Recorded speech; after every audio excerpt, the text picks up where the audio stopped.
আজকে hello viewers, আজকে রান্না করব বেলে মাছের ঝোল। আর তাই মশলাগুলি কষাচ্ছি, মাছগুলি বেজে নিতে হবে।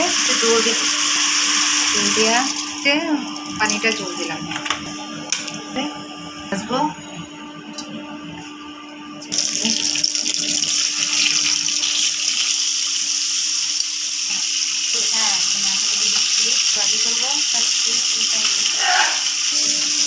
মাছগুলো বাজা করছি।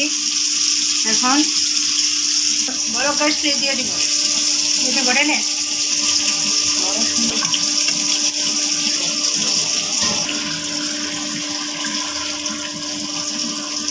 সব পানি যে বড় ধনিয়া পাতাগুলি দিচ্ছি,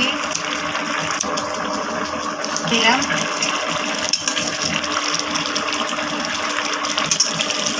নিচ্ছি এখন একটা কমে আসছে।